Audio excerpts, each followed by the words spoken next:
You're tuned in to Steve Megatron on Altered Geek Unlimited.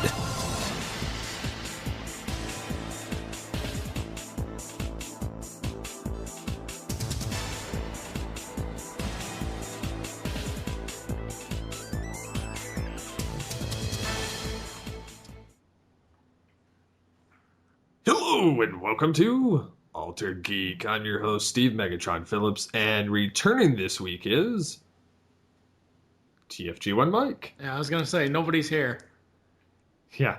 And from the Great White North, finally, the Dawn has come back. What's up, bitches?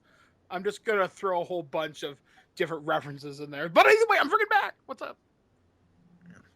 I'm excited. Can't you tell? I can tell. Too much vodka and Red Bull. Oh, or not nearly enough, depending on how you want to look at the situation.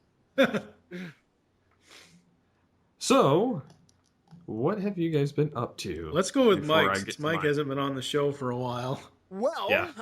Try and keep it PG. Just recently celebrated my 35th birthday last week, which went over tremendously well. Happy birthday. Thank you. So now I pretty much, I think there's I think this is where I get the red dot in my hand and I die like the prisoner. So that's exciting. Let me see what else I've been doing. I've done a lot of recording recently. We actually just finished working with Onyx Path Press. I think that's their name. For their Kickstarter for a role-playing game Scion. We did a play test of it, which was really, really, really cool. We were one of the first people in the world to try it out. So that was really, really cool. We did 5 days of recording, and that was a marathon, and that was a lot of fun. Other than that, a lot of review stuff going on. I've been working on stuff for Batman Return to Arkham, which just went live tonight. In the latest nerd news, I'm working on Dragon Ball Xenoverse 2, Titanfall 2. I'm anxiously awaiting, as of this recording, it's like 10:30 at night on Thursday. In about an hour and a half, Skyrim comes out, Skyrim Special Edition, so I won't be sleeping. You ever sleep? To that. I more like ungracefully pass out would be a more accurate description.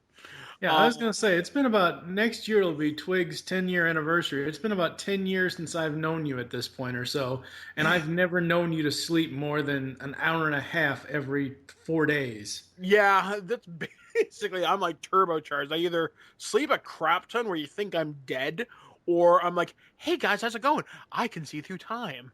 And I just happen to be awake. So You take the term over 9,000 to new extremes. Pretty much. I mean, that's sort of my modus operandi.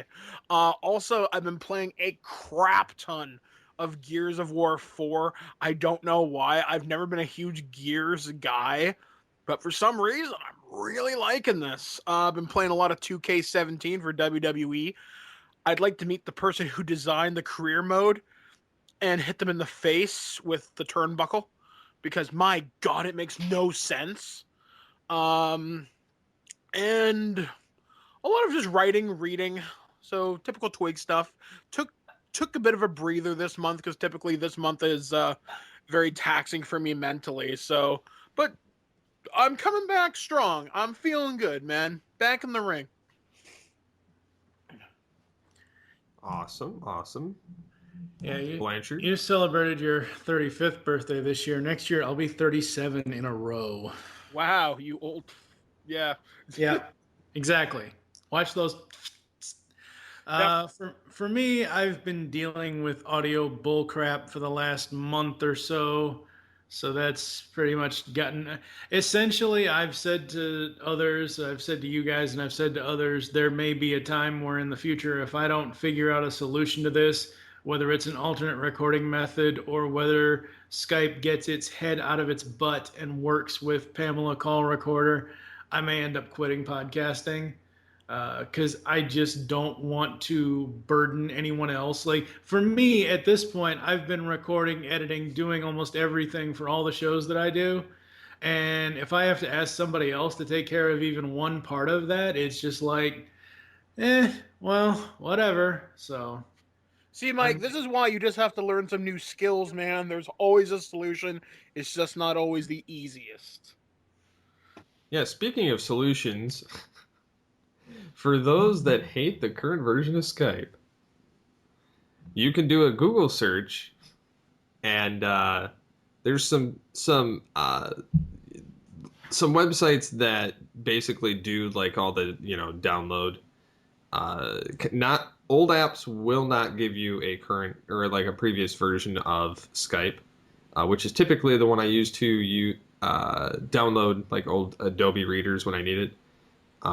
But you can do like some of the I forget some of the websites, but they're ones that typically have downloads for files. Kind of like how CNET used to have downloads and stuff like that, and but obviously not any of the mainstream ones are going to have it because they have to link back to Microsoft.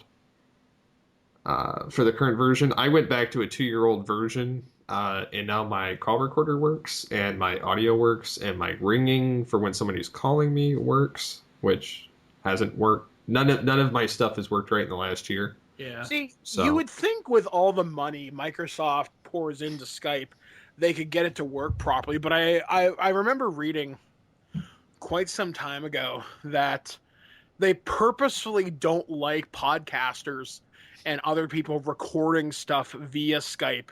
Like, supposedly it eats into the bottom line somehow. I don't see how. Because it's bandwidth. We're eating bandwidth, and we're not paying a dime.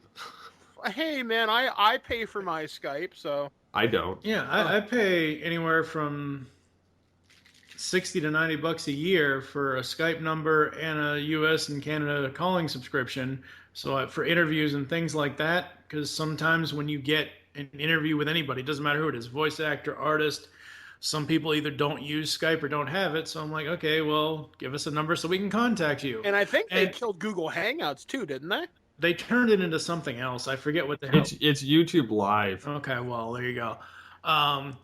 It's just one of those things where you would think that, if I'm paying for Skype services and I'm also like the Pamela Pro call recorder that I have, at the time, I think I paid like $30 for the license to use unlimited recording.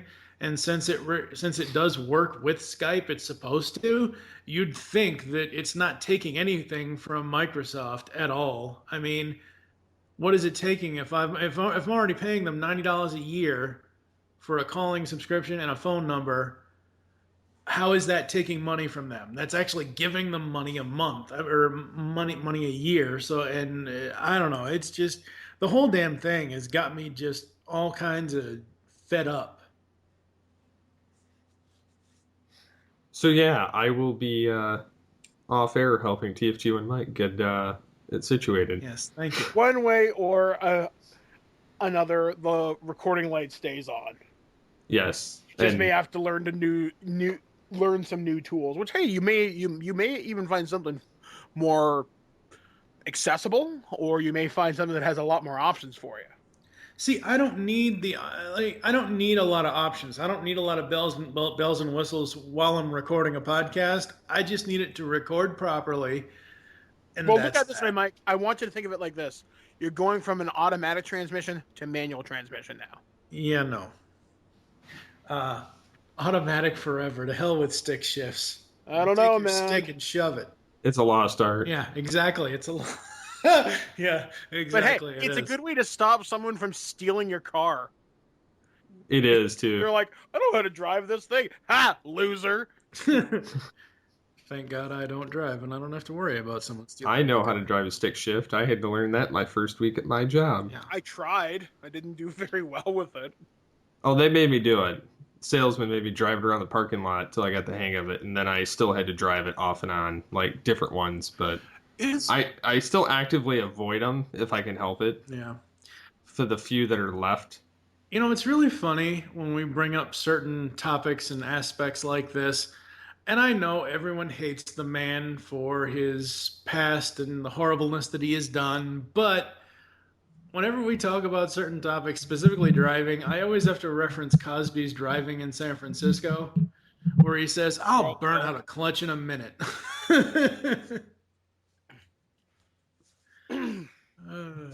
That ain't the only thing he burned up. His career. Yeah.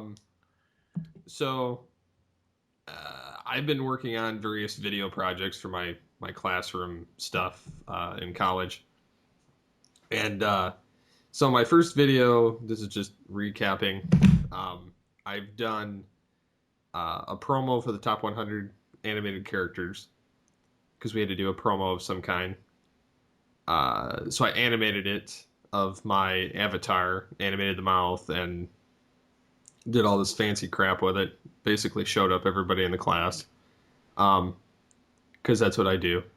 And then the second video I made, you had to do a 30-second spot on either a social political issue of some kind. And I did a good idea, bad idea, like Animaniacs, to go out and vote. Not telling people who to vote for, just telling people to go out and vote. Otherwise, you're dropping a colossal nuke on the world, and it's your fault. So that was essentially what my 30-second spot is.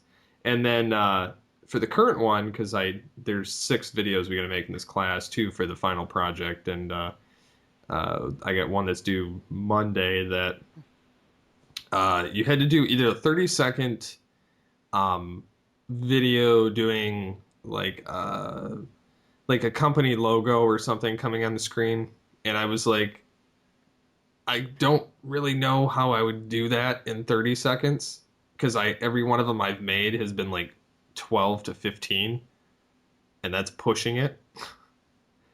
So you had the option of also doing a TV show promo, which is 60 seconds, which I have successfully put together. It's taken me like 3 days, whereas everybody else, it's taken a lot longer. I'm still doing a cop-out method because I still have not rented out a camera yet, because I'm using footage that I've already recorded in other methods, and I didn't have a high enough res version of one of the previous Google Hangouts that we did for Altered Geek in the past with me and Powers. So I'm going to have to download the one directly from my main YouTube channel so I can import that because it's kind of grainy, the one that's in there. And then my video game stuff that I've streamed was more grainy than the video I used from that. So I actually have to capture new footage after I record this to input, which means I got to capture it to my hard drive, not necessarily to Skype because my internet connection can't handle it. So yeah, it's going to be 60 seconds, and it's a promo for like Altered Geek content. So, and then on the other side, I got to do voiceover for the Transformers Network .com, doing Beast Wars Megatron for the voice of Megatronus, who's one of the villains of season 1 of the new 2015 Robots in Disguise Transformers cartoon. And then I had to get a narrator and an Optimus Prime, and the narrator is one of the guys from the Headmasters fan dub that does the Victor Caroli voice. And he's a dead ringer sound-alike for him, so I was like, because I got to cast the people for it, I was like, definitely that guy. Yeah. And then the Optimus Prime, I had to get a Peter Cullen sound-alike, and I'm like, well, that's John Bailey. And I went and asked him, and he's like, I can't really legally do that anymore. He says, I work for Hasbro now, so I can't use that voice pretty much outside of that unless it's, his own nonprofit stuff. So I was like, okay. I'm surprised because it's for a school project. Well, this isn't. Oh, this well, is, in that case, screw you. This one's a paid gig. Oh, okay. So it's not up to industry standard, so I don't and Hasbro pretty much owns them now, because of the Combiner Wars. But So I was like, okay. So I was letting the guy that's doing the Victor Crowley know, and he's like, well, I know two people that can do a Prime voice, and then he let me know one guy from our fan dub, and then Dr. Smooth. Dr. Smooth is awesome. We have Dr. Smooth. That's He is our Optimus Prime. that's awesome. So yeah. So I'm gonna be excited to see how this comes out. Once I get all the lines and once the animator puts it all together, I'm looking forward to that. Plus, we're having rumors of that we're going to start our own version of Transformers with own original characters, and this animator is going to create them and basically do like a fundraiser. So we do our own like mini animated series. That'll be pretty cool. So I'm kind of excited about that. Yeah. But yeah, that's pretty much what's been going on with me. I mean, other than kind of keeping up with what's going on in geekdom and watching a crap load of TV. Awesome. I'm actually only watching like 2 shows right now, and I feel You're kind of pathetic. terrible. I'm only watching the Goldbergs, and I'm watching Survivor. Everything else has totally missed me. Hell, I'm not even watching Shield right now. I'm recording it. I just haven't caught up with it.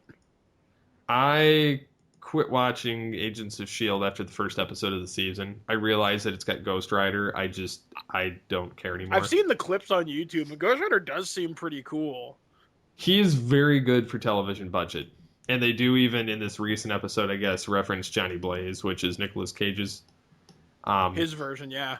Oh, Yeah, I did I think of just- something else I'm watching. Walking Dead, too. Yeah, I don't watch that. Wow, yeah, let's just say this past Sunday was so polarizing because people were like, whoa, and I don't want to give out spoilers, but called one death, kind of figured the other one was going to happen anyway because of the comics. But, man, that is some dark friggin' TV, let me tell you. But, yeah, that's the only thing I'm really watching. I mean, I found out I only watch the super serious stuff now, and it's so hard for me to watch anything quote unquote lighthearted now. Because I watch Walking Dead, I watch Game of Thrones, which it's killing me to wait till next frigging summer for that.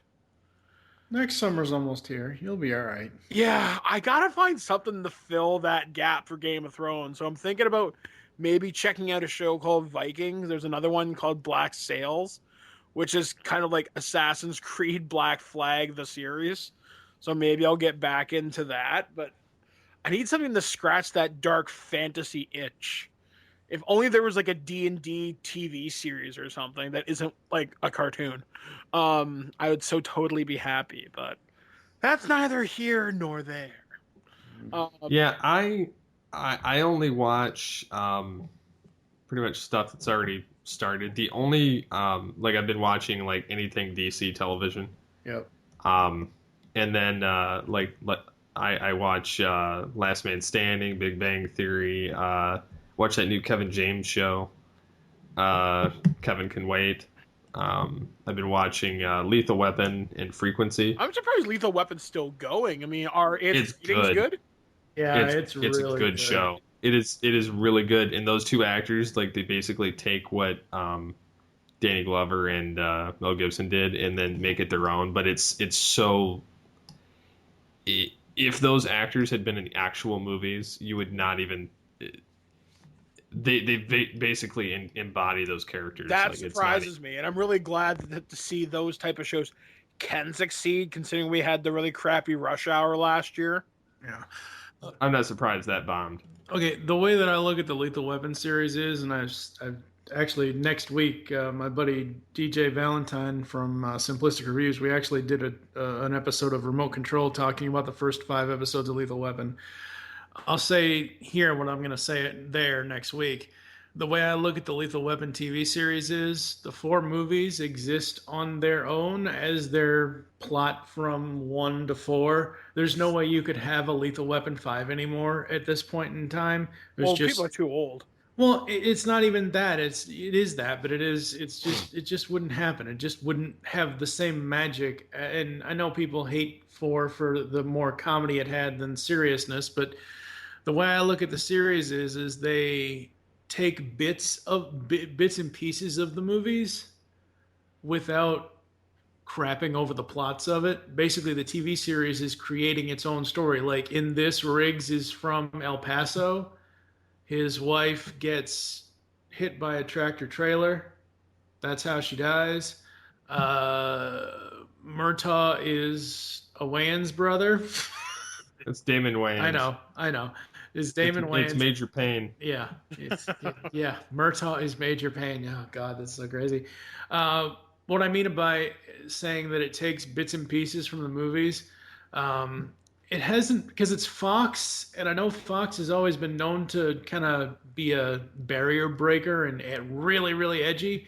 But I think because it is network television, they have not let Riggs go full off the chain crazy Riggs like he was in the movies. But there's a scene in episode 5 where Murtaugh shoots out a window and they dive out of a building. Riggs shoots a bomb and they land in a pool. First thing I thought of was Lethal Weapon 2 when they fall out of the hotel with Leo and they land in the pool. So there are comparisons to the movies, but it's completely separate from the movies. It's essentially, well, even the first episode, like he walks in the bank, and you know, basically there's an armed robbery and they point a gun at him and he's like, if you're gonna do it, he's like, just blow my brains out. He says, I don't want to be partially paralyzed because you guys can't finish the job. And like he puts the gun barrel right to his forehead. Yeah. And he walks out.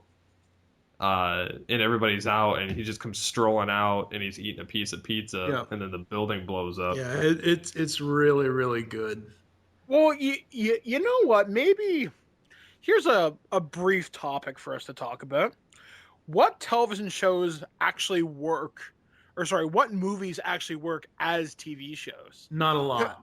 Because there was one I think had a lot of potential, but I think they squandered it. I liked the idea of Minority Report. I thought that would have been a cool TV series if they'd done it about 10 years ago when the movie came. Well, they've done that. They've done The Firm. Limitless. The Firm lasted, what, one episode? No, it lasted like 3. Which one? The Firm. The Firm. Yeah, it didn't last. But it was supposed to be a direct continuation of the Tom Cruise films. They're supposed to do one based on, it was one with Sarah Michelle Gellar. That hasn't come out yet. That's supposed to happen soon. That was, what was it, like Fatal Attraction or some shit something like that? Yeah. Something like that. I don't know. It's not out yet. It's been delayed. It'll probably be out next year. There was Limitless. Yeah.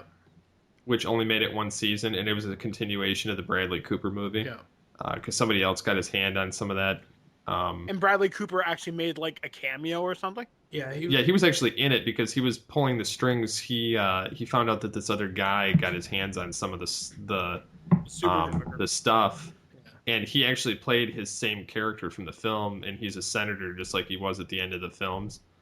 And he more or less gives this character Brian Finch a shot that allows him to take as much of this drug as he wants without any side effects, because they found that people that were just taking this drug to unlock their brain, it was frying them within a matter of months and just like destroying them. And he created this serum that you get booster shots of it like every 6 months or something like that, and it just, you can take as much of it as you want of the other stuff and it doesn't affect you.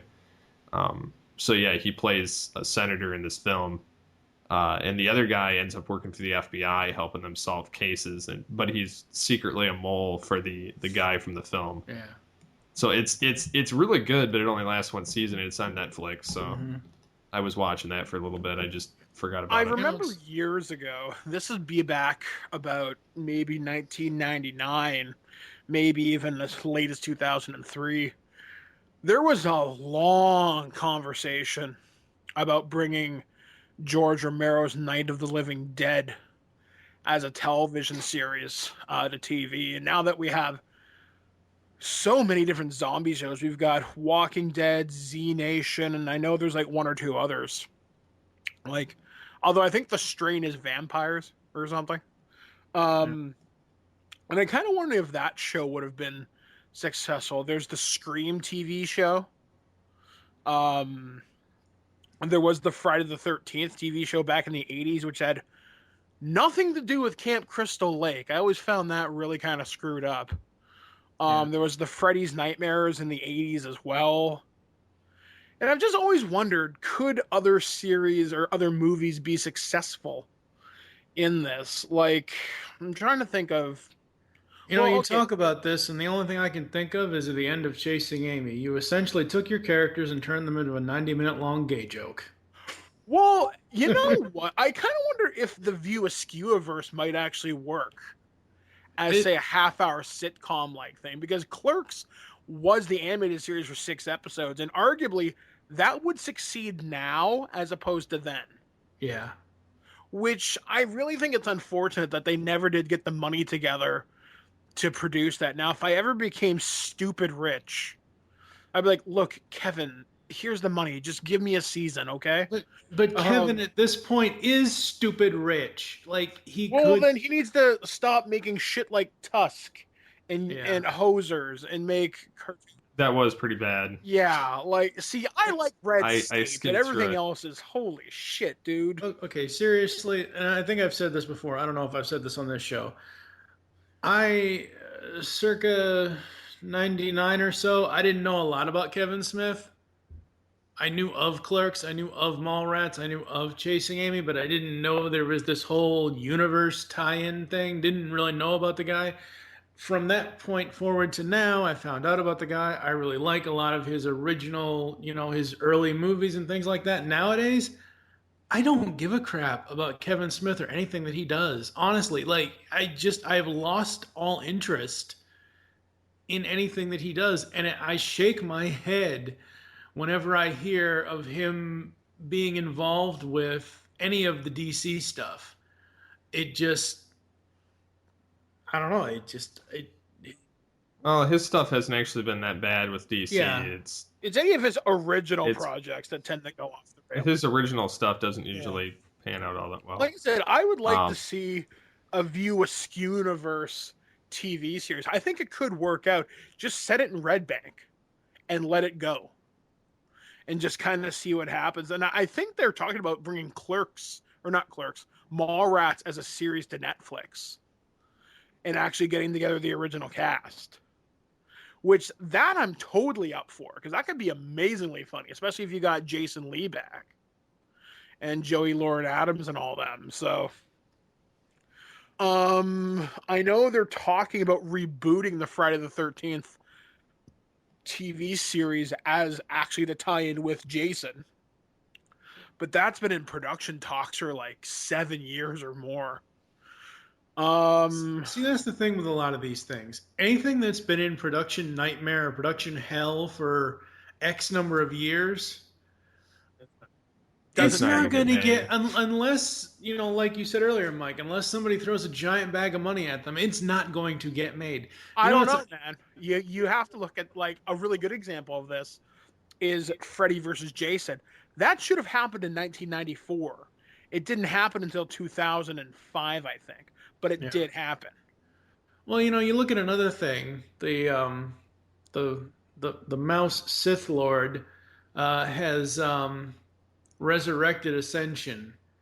I was all excited for Tron 3, and then they killed it. And I saw a story recently where supposedly, because it's James Gunn from Guardians of the Galaxy, and I'm not saying anything against that guy at all. I'm just saying because it's him, Disney apparently may or may not be resurrecting Tron 3, which I think is cool, but it's just one of those things where if too much time goes by in between movies, whether they get made or not, I lose interest after a while. I don't know. I'm trying to think whether James Gunn would be the right guy to do Tron 3, though. I mean, visually, yeah, I could totally see him being the visual guy. Storyteller-wise, I just don't see the quirkiness working. I'd want someone a little more serious for something like that. I mean, but then again, you look at the gap between Tron and Tron Legacy. That was 25 years? Yeah, something like that. I'd rather wait till the next big leap in technology happens to give me a Tron 3. Yeah. I'm totally fine with that. Now, another thing I'd like to see, hell, this would be a really cool mini series because I don't know what she's doing right now. Kill Bill. Mm. If you gave me a Kill Meh. Bill 5-episode miniseries with the Deadly Viper Assassination Squad, I am so there. Like yesterday. And I bet you Quentin Tarantino might do it. Hell, there's even this just made me think of this. Netflix actually has a series from Dusk Till Dawn, and that's Robert Rodriguez's vampire movies. Yeah. And that's a TV show, and from what I hear, it's fairly decent. Mm-hmm. I'm just trying to get out of horror movies if I can think of other movies that would work as a TV series. I'd like to see the A-Team come back. I think that could work. I think that could work. I've seen the 2010 movie a few times, and I really enjoyed it for what it was. It had the humor and the fun of the original series, because I'm a huge fan of the original A-Team series. Everyone says the 2010 movie just completely sucked. I don't think it was that bad. It wasn't that bad. bad. As long as they got that cast back together, I'd be all for another A-Team movie. I don't think you'd see them do it on TV again. I think that I think that one might be actually almost better left off where it ended. You know what series of movies could work as a TV show, but you'd have to have the right budget for it? Star Wars. That too, exceptionally. Oh my god. Fast and the Furious. If you just had a series about underground car racing and just have it on the periphery of the other series, maybe Vin Diesel can show up once or twice a season. But I could see that happening on Fox if they were going to do it anymore. Honestly, the problem with that is that the Fast and Furious movies, as they've progressed, have gone beyond. Like, if you look at the first two Fast and the Furious movies, Fast 1 and Fast 2 are essentially mostly all about street racing. At least the first film was. After about 4 and 5, it goes into like heist film kind of territory, action suspense thing with car racing on the side. Like, it's not what I could see what you're saying, Mike, if it was done back in 2002, 2003, but now that franchise has branched off almost completely from street racing. Oh, okay. Now, all right. I just thought of another thing, but this will require a Scrooge McDuck vault full of money to pull off. If you could get the guys, and I think one of them is dead, so that's a problem, but we can overcome that. If you could give me an Ocean's 11 TV series, a different heist every week, with that level of care and thought going into it, can you just imagine how much fun that would be? It'd be like Leverage. They will never do it only because they're doing the female Ocean's 8. Who's in that? It's a lot of people. See, I'd be okay with that as long as it's cool. I don't care whether it's girls or not. I just want it to not suck. Yeah, it's probably going to suck. Ocean's movies were actually some of my favorites out of the 2000s, not just from the music and the cinematography. Just those movies had such charisma, and if you could translate, it's because of who they had in it. It's not even. See, this movie is going to have Helena Bonham Carter, which can't stand her, Anne Hathaway, Sandra Bullock, Kate Blanchett. Weird. Trying to find who else is like a part of their little crew of 8.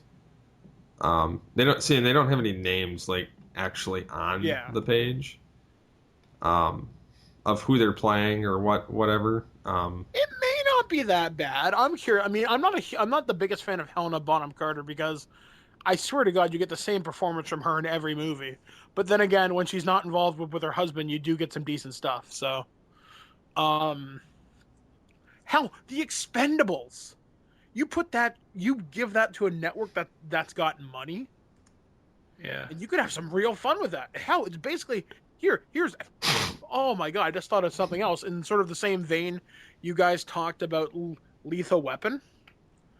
Yeah. Die Hard, the TV series. I would rather see that than see all these crap films that keep coming out. That'd be so cool. If you give me a young John McClane in New York after the first Die Hard movie, Bam! That would be That'd be actually so pretty good. cool. They'd have to get the right person for it, but yeah, that would be good. Frequency, that's another show that's based off of a movie. Was that the one about Um, ghosts or about aliens? No. Nope, that's the one where they have like the Aurora Borealis allows these old ham radios to communicate through time, and it jumps Okay. 30 years. In the film, anyway, it did. So it allows this kid that he's a kid in the previous timeline, and they're going after this this type of killer. They basically the guy abducts like women all over the place, and then he abducts like nurses after a while, and eventually gets his mom. But like to begin with, he figures out that this box communicates with his dad, and from the past, and they figure out who each other is, and then they're both like the one's a firefighter and the other one's a cop. The son's a cop and the dad's the firefighter. So he lets him know that he's going to die this particular day and ends up saving him. But as a result, his mother gets captured by this killer and the Nightingale killer, and so like his timeline changes. But his dad keeps dying at random points throughout time, so he's trying to save him too. So it's like, you know, it gets very complicated, but the movie is really well done, and the series so far has managed to save the dad, but he dies still like 5 years earlier from the current timeline because of like a car crash. But the mom is dead because the Nightingale murders. So like and they switched so that instead of the son, it's a daughter, and instead of the father being a firefighter, he's a cop. So they flip-flop those things, but it's been really well done so far. And with everything that they've figured out, like they keep inching closer to the Nightingale murder, and then there's a monkey wrench that gets thrown in because both of them ends up screwing up at some point. So, but it's been really well done. I've been interested in it. It's on the CW. I haven't had a chance to check it out yet. I want to. I love the original movie. Mike, the original movie's with Dennis Quaid, isn't it? Dennis Quaid. Quaid and Jim Caviezel, and Andre Braugher. Jim Caviezel, was that the guy Movies- that played Jesus? Yes. Okay. Yeah, he was also the one that was in Okay. Person of Interest. Yeah. Oh man, just I thought of love another Person of series that Interest. would work. If you could reboot the entire franchise right from the beginning, you could turn Saw into a really good crime procedural show, and just have them be on the hunt for the like Jigsaw killer. You could do a lot with that. The problem is you'd have to put it on a network like Showcase or AMC because of the traps. Because they'd have to be, truthfully, It'd be an yeah, HBO it would have show. to be pretty gory. The funny thing about that is the guy that plays Jigsaw, he's actually the voice of Dr. Alchemy in The Flash. Tobin Bell, that's cool. Yep. I'm actually watching the Saw movies because tomorrow I do a show with the angry video game nerd James Rolfe. You know they're doing another movie, right? God damn it! It's going to be out, I believe, next year. It's like Saw They Legacy. lied. They said final chapter, just like Friday. Well, what happened is, I don't know if you remember when the seventh film came out. It was supposed to be a seventh and eighth film, but because of what's that stupid movie that was found footage? Activity? It came out every Halloween for a couple years. Paranormal Activity. Yeah, Paranormal Activity, the first one, because it did so well, they kept coming out every year, so it essentially bombed the Saw franchise. And it literally died. So instead of having a seventh and eighth film, they just combined them and made one film. Yeah,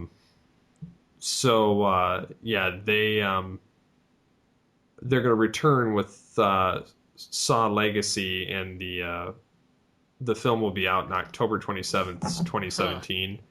And it's a lot of the same people that had to do with the first 6, 7. But they're going to revisit Some of the previous plot points. particular. Well, you remember the final I film, haven't right? seen it yet. I'm on the fourth one right now.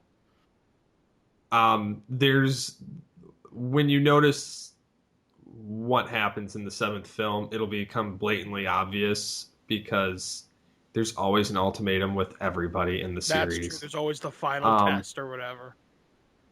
Yeah, there's always and they always show what happens to somebody no matter what. Even if they don't leave, if they leave it hanging, there's always an ultimatum. And there's only really one person that ever like passes the test, you could say, without repercussions later. Throughout the franchise, but I think he'll be back for, and I'm wondering if they're gonna have, because you said you're seeing the fourth one, right? I'm just finishing it now. Yeah. Okay, so you already know Jigsaw's dead. So I just had another thought. For series that would work based on a movie, and this wouldn't require a shit ton of CG. It would require some. It'd be more practical costuming, more so than anything. Dredd. Judge Dredd, if you look at the 2012 movie as its basis, as opposed to the 95 Stallone movie, you could so pull off Dredd. I could see that being a Netflix series based off Carl. Or, like, if you got Carl back, if you got the... He wants to do it. It's just a matter of getting the thing to keep moving. Throw money at it until... that should just be the solution to... Just throw money at it, it'll happen. You know what? And this is going to sound really weird, but hear me out. Have you ever wondered if those people who win those, like, here's like the $250 million Powerball lottery.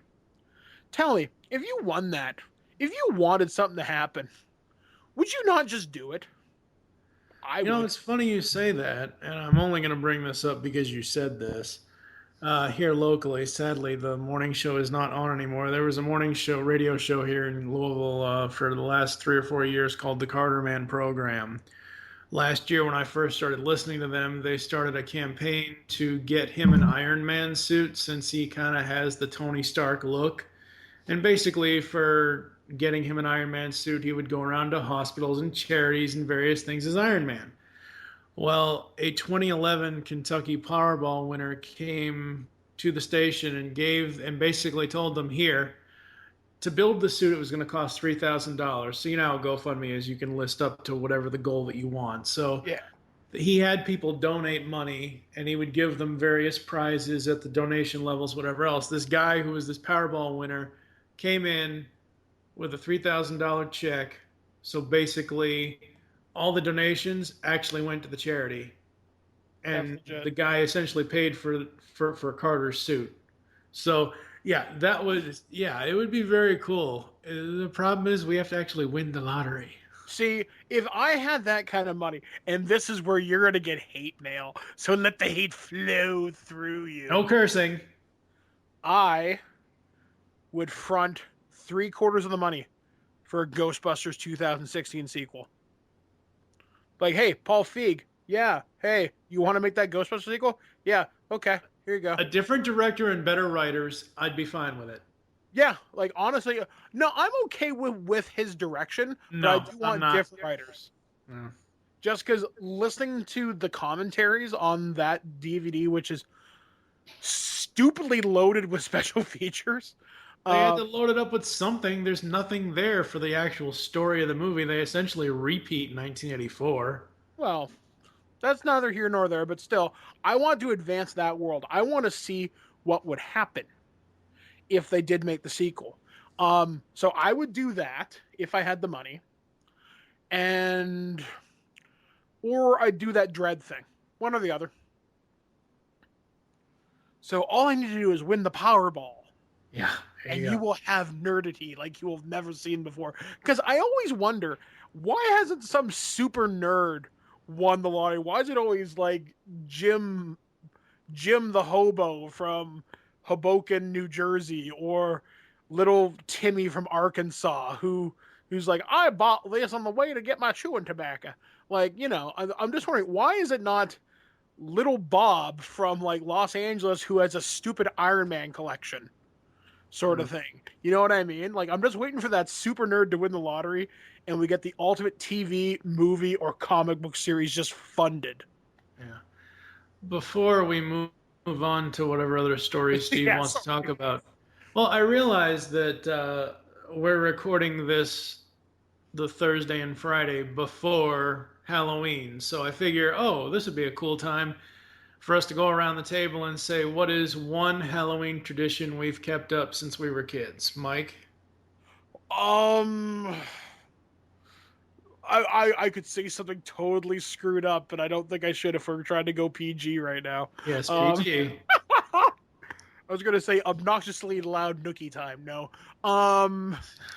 It has to be Halloween based. I mean, unless you and Blair are in, vampire costumes, it doesn't count. Ghosts, sheets, it counts. No. Technically, those are just dirty sheets. I always try and watch the original Halloween on Halloween. That's sort of my thing. Or I'll watch Ghostbusters on Halloween. I always try and keep that up. It's been a little slack in the last couple years, but 2 years ago I bought this really awesome Halloween Blu-ray set. And truth be told, I haven't watched the original out of it yet, so maybe I'll make those plans for Monday. Cool. And I can't believe Halloween's that close. Yep. What about you, Steve? I know we've talked about on this show that you and your wife are not doing Halloween this year, but in your Halloween past, what was one tradition you always kept doing? Well, she always wanted to watch movies all October of Halloween, like any type of scary movie. I'm not one for scary movies. Saw was an anomaly in that group.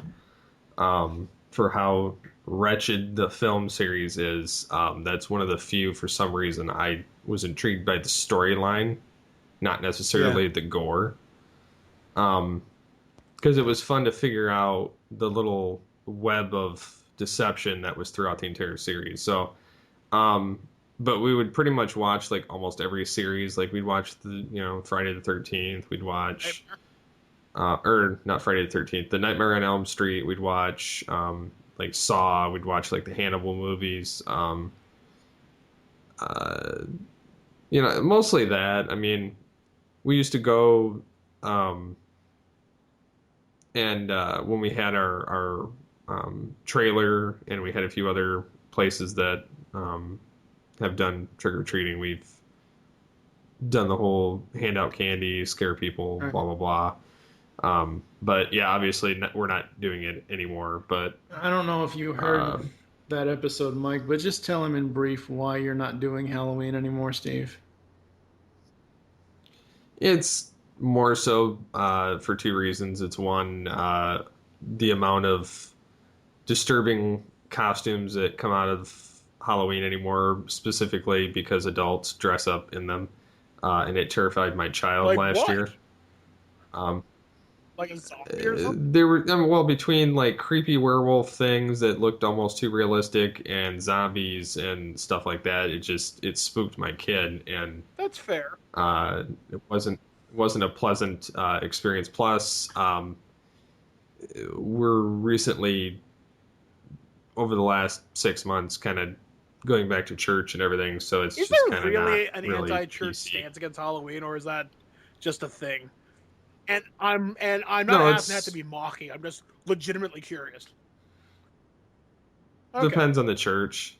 For the most part, like I know the denomination we believe in, they don't really go for that whole thing. Some churches do the trunk or treat, which is fine, but like ours particularly does a harvest fest, which is not really that much different than Halloween. It's just not Halloween and not associated with any of the creep factor of stuff. I just had kind of a fucked up idea. Oh shit, sorry. No, twice. See? Now shut up for a minute. For me, the one Halloween tradition I will always keep up. It's the Great Pumpkin, Charlie Brown. I've never seen that. Really? Yeah, it's supposed. I think I've it's on seen like that. ABC like tomorrow, so maybe I'll watch it for the first time. Yeah. Yeah. You should. It was a rite of passage as 80s Oh and yeah, 90s absolutely. kid. And for me, I grew up. My mom let me watch anything, so I'd seen all the Michael Myers and the Nightmare on Elm Streets at however old I was when each of them came out. So as a kid, I had plenty of nightmares. So the horror genre just isn't my thing anymore. I just do not. I just don't do Halloween horror stuff and all that stuff anymore. So I will say one of my favorite things of Halloween, though, was the Simpsons Halloween's Treehouse of Horror that's episodes. the one But they thing. got progressively worse over the years. Well, my favorite one is the one where Homer goes into the behind the bookcase and Yeah. becomes 3D, and he's in the 3D world. And he's like, Sexy cakes. unprocessed fish sticks. And he sees that, and then the wormhole opens up, and he gets swallowed up, and then he's in the real world. This year's wasn't that bad. It was pretty good actually. It's been, I will admit, it's been a few years since I've watched any of them. Although, for my birthday, my friend Chris, who owns a comic book store, got me a Simpsons comic, and it was a Ghostbusters variant for the Treehouse of Horror this year, which was kind of cool. Cool. I just had a really messed up thought. I think next year for Halloween, I should watch nothing but Christmas movies, and on Christmas time, I should watch nothing but Halloween movies. You Just to switch things up. are a sad, strange little man. Come on. Can you imagine watching It's a Wonderful Life on like Halloween? With that, we'll be taking a Oh my quick god, I'm break. gonna do my house up for Christmas.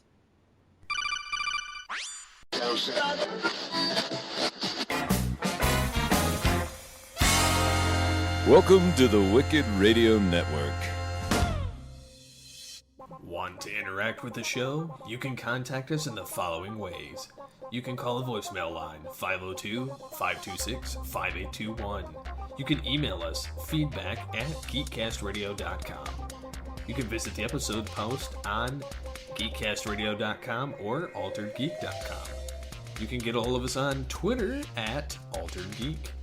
Look for us every week on geekcastradio.com, of course, Stitcher Smart Radio, iTunes, Blog Talk Radio, and alteredgeek.com. And now, back to the show.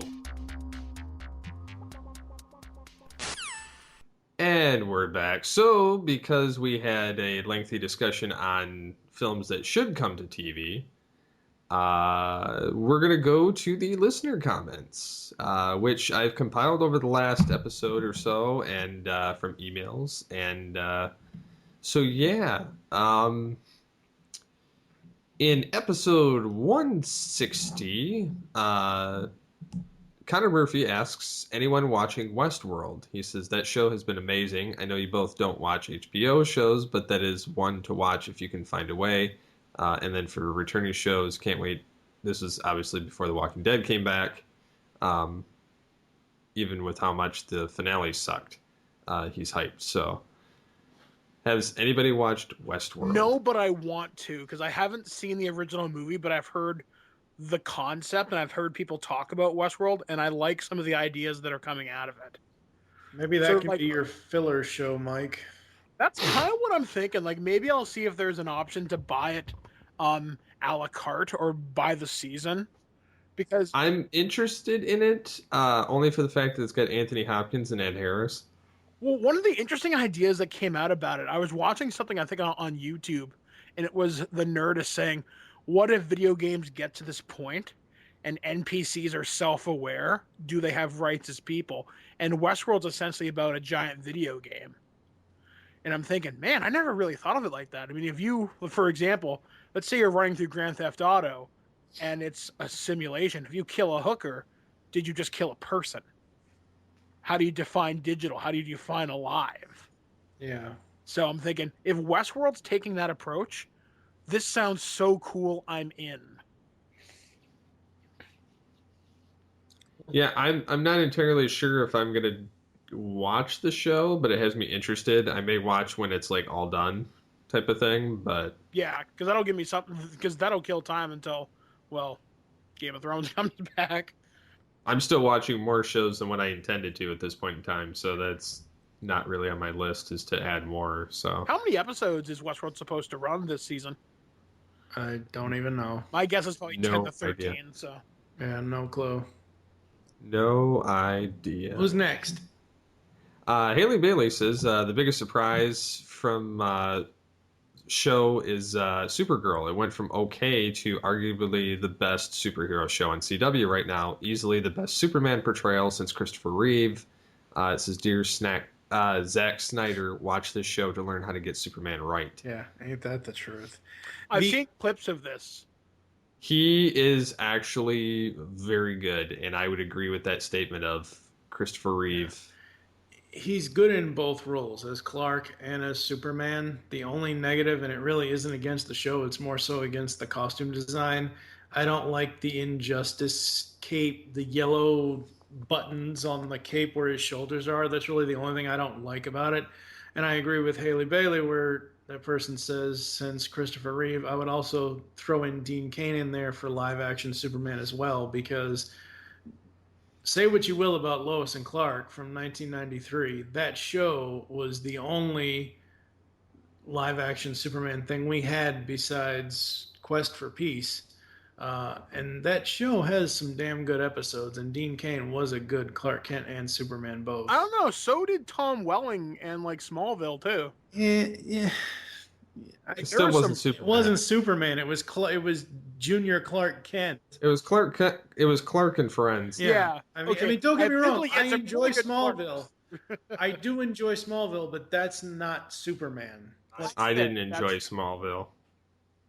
I kind of gave up after the 8th season, but I need to go back and finish it at some point. It's on Hulu Plus. Which they finally I watched the blocked first me. season.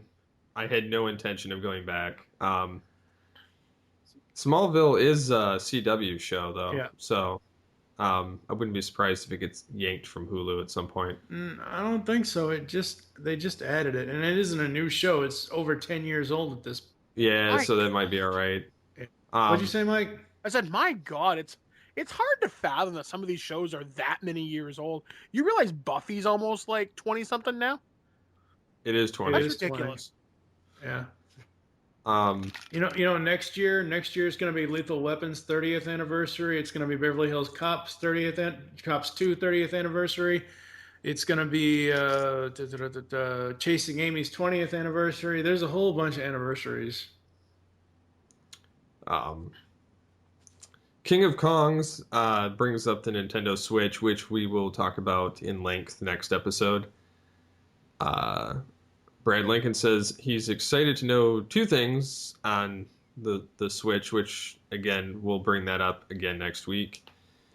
Scanner 51, I got some emails. Okay. He says he wants to piggyback on something that I brought up on 160, and that is who buys DVDs anymore. He says, short answer, I do still. He says, but like Steve, I find myself being overly picky on the ones I buy. In fact, I find myself passing on 95% of them. The DVDs I buy on a consistent basis are the animated DC movies, the proper ones. He says he owns one of the Lego, Zero Batman Unlimited. He says, when my daughter's she's 3, wants a movie, I find myself buying the digital copy and saving it to my phone or my old phone so she can Chromecast to the TV. He says, I don't find myself buying a lot of Blu-rays either. Again, just easier to get them from Google Play and cast them. I buy a lot of TV shows just because I like having all the extra features. For buying movies, I'll always buy Marvel. I'll always buy anything superhero, for sure. But I typically get sent a lot of stuff from like different companies. So I don't know. I'm picky on stuff. I haven't Nowadays. bought DVDs in years. I'd love to, but I just I get some sent to me occasionally from Warner Brothers. I don't buy television series because I can stream them. I mean, And as far as DVDs, I always buy the combos. Yeah. I don't buy a single DVD and I don't buy Blu-ray. I buy the combo, even if it's a couple bucks more, because nice I to have have. a DVD player in my computer and I don't have a Blu-ray player because I just haven't decided to buy one yet. And I have a Blu-ray player out in my living room, so I like having the option of either or. But I only buy Star Trek or Star Wars movies. I don't buy anything else anymore. Or like I bought the Back to the Future Blu-rays when those came out. But I don't typically buy films anymore unless they're something that I have this like huge passion for. So yeah. I thought of something. I'll only buy my superhero movies from Best Buy because of the steel cases. I only used to buy a lot of stuff from Best Buy. The only reason why I used to buy TVs on DVD were because of the fact of the bonus features. Like if you look at the Justice League Complete Series or Batman Beyond or anything like that, it wasn't because I wanted the show on DVD, because like Steve said, you can essentially find it anywhere now. It was for the special features that they had on them. But I have not bought any DVDs in over 10 years. Like I typically, when I get the combos, I typically give my sister-in-law or my friends the DVD copies because I'm thinking I'm Blu-ray in every room of the house, so I don't use them. And my codes I usually give to my friend Steve, just because he's like, well, you watch a lot of shit on the bus and the subway to go to work, so he gets like every digital code. Like hell, I think in the last 10 years I've given that kid probably over 300 movies, including like complete television series. Like I remember giving him the complete Breaking Bad, the complete Batman 1966 series and stuff like that. But yeah, like DVDs to me, they're coasters, but I know someone will get use out of them. So like Steve, I'm like you, I'll spend the extra $1 or $2 and get the combo. See, for me, I used to have there's pictures on Facebook. I used to have 3 DVD shelves with TV shows, DVDs, everything. And throughout the time that I had them, it's like I'd go to it and, no, I don't want to watch that. I don't want to watch that. And I would end up doing something else, not watching anything. So it's like, I'd rather just have it all online, just be able to find it online, whether it's via iTunes or Netflix or Hulu or whatever. Now, that being said, I have these binders, like you, Mike, where there's just a shit ton of movies. I would like to pay someone to digitize them, get me like a gajillion terabyte hard drive, and just be able to stream everything. Because in Canada, our streaming options are surprisingly getting shittier now, because we're losing a service called Show Me in the next month, which really sucks. It was a Netflix competitor-ish. And it's shutting down, so I wonder if such a service exists where someone would do that, because I own the movies, I just kind of want to get rid of the physical discs. You know, you can download this program called VidCoder, and you can physically rip the disc to your computer into a MP4. This sounds like a lot of work. If you're willing to put the work in to get the, this is true. Entertainment value in the end. See, because otherwise you'd end up paying a buttload of money for that. So that's maybe not a bad idea. Because what I should just do is just grab a shitty computer, throw in a couple of terabyte hard drives, just rip all my DVDs and just get rid of them. Yeah, just take an old machine of yours and just set it up and then just let it run. And then when it's done, just pop the disc and pop the next one in. That's what I've been doing at work with, because vehicles don't come with CD players anymore. Yeah. They have USB ports for flash drives, and customers, because our clientele are 50 plus for the most part, because that's who they market to, is like older than that. They don't want to lose their CDs, and so they're like, well, I'm not going to buy it if I can't play my CDs. And so they learned that I know how to rip them to, because all I do is we have spare computers laying around, and I have an extra one laying in my office along with my PC that I use. And it's a Windows XP machine. It's essentially a coaster anyway. All it's good for is ripping CDs at this point. So I use it with Media Player, and it downloads all the track information, and I have it rip right to the flash drive. And then as soon as one disc's done, I just pop the next disc in, and it just keeps going until it's done. And so that's essentially, like, I've been digitizing people's content for them, and then in exchange, the salesperson either has to pay me or buy me lunch. Nice. So Cool. it's a nice little side gig. So I got to get more of the money thing though, because I don't really want lunch every day. So I'm going to get to the rest of this email, and then we'll close out the show. Scanner also says he's OCD on the DC movies, only buying the DVDs for those because he wants them to be level on his bookcase. He says, same with DC live-action movies, but those are only Blu-ray, again, to be level. He says, I rebought Star Wars 7 on DVD just so it can be level with the 6 other movies. I don't own the Blu-rays. He says, do you guys have that problem, or am I alone in my OCD on level DVDs? Yeah, you're alone there, pal. I kind of just buy whatever I buy, and it just depends on the film. Like, some of them I don't... It depends on cost, for one, and then two, it just depends on if I want the combo or not. Actually, I did think of something OCD, and it makes me worse than him. I'll buy multiple versions of the same movie. Yeah. But why? Because they only have one feature on one or one feature on the other, and they make you buy all the damn. Yep. I found this out with The Matrix and the Star Matrix Trek box set. Yeah. And anything Star Trek. Yeah, those bastards. Yeah, I won't do that. I'm cheap. I will buy the one copy from like Amazon or something so I can get it the same day it comes out, and then that's it. Yeah.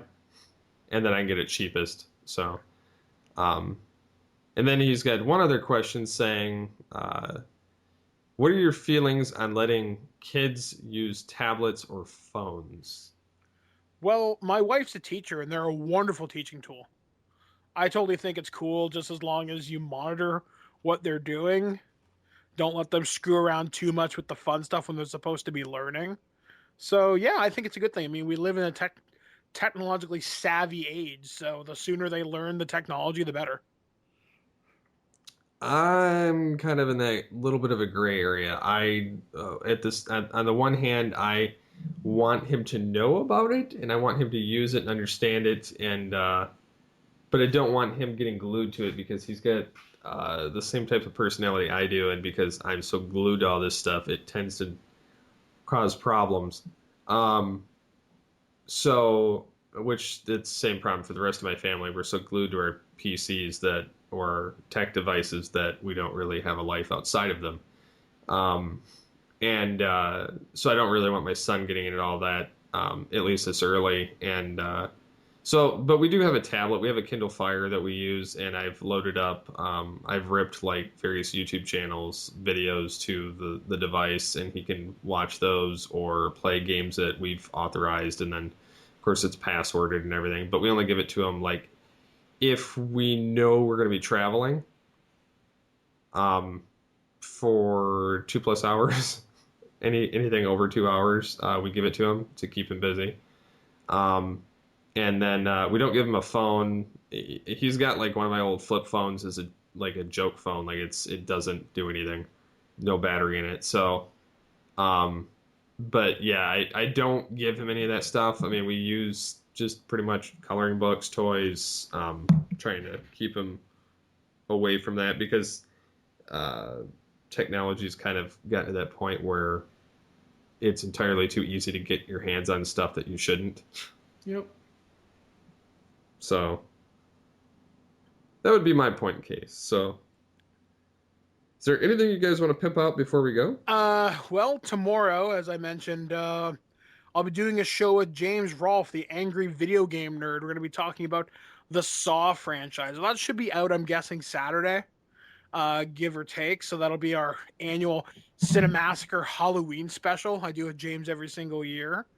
I should also have a botched Raw. I know I've been saying that for months, but I actually have an interview tomorrow about one of the guys who works on the new version of Delta Green, which is Call of Cthulhu meets like Jason Bourne /24. So if you think Jason Bourne can take on a Shoggoth, well, we're going to find out who's going to win that one. So that'll be available probably on Halloween. And other than that, terriblewarriors.com, we're doing the road. I think we're running Ravenloft Dead by Dawn's Light right now, which is a game that I'm GMing for our players, and that's exciting. So, Good stuff. So yeah, thisweekingeek.net, terriblewarriors.com. I'm always around. Yep. Blanchard? Nope, nothing. He's like, nope, I'm clocked out for the year. Hey, it's Halloween. I usually slow down at Halloween, but with these damn audio issues, which I know hopefully will be fixed after this recording, still, it just... One way or another. The whole thing has just killed my spirit to do anything. That's why you should take up crocheting. I ain't afraid of no ghost. That's right. Bad pun. As for myself, I will have that video for the Altered Geek thing out probably on my YouTube channel later this week after I've re-edited particular footage and fixed an audio issue I noticed while I was watching it. Because I have to play some more Battlefield 1 in order to recapture some of the footage for the video that I did, because it was very badly digitized, like I said, because my internet connection. So yeah, I got to play some more of that. I only have about an hour and a half left of the trial 10-hour version of Battlefield, because I can't afford to buy the game yet. Which I'll probably wait till around Black Friday and try and get my hands on it. Oh yeah, there'll be some kind of a deal before. What's that? Oh yeah, there'll be a Black Friday deal for sure. Yeah, and I'm waiting for that because I'm hoping I can get it for about $30, because then I could splurge 50 or 60. I'm like, no, I'll pass. And that's with any game. It doesn't matter what it is. $60 makes me pass either way. And then of course there's the $50, season pass that comes with it. That you got to buy separate too. So that I was not spending $120 on a damn game. So, So yeah, I got to record some footage of that. I'll probably be playing that after the show, and then I'll probably have a review on the vid channel as well for the Batman: Return of the Cape Crusader. Yep. Because I have that now. I haven't seen that yet, so I guess I'll have to get around to watching that. That is a good movie, and it's got Adam West, Burt Ward, and Julie Newmar. Yep, playing their respective roles again, and it's actually very entertaining. I would not mind having more of this classic Batman in animation form with today's graphics. So, but yeah. So until next time, get altered, get geeky with the Altered Geek.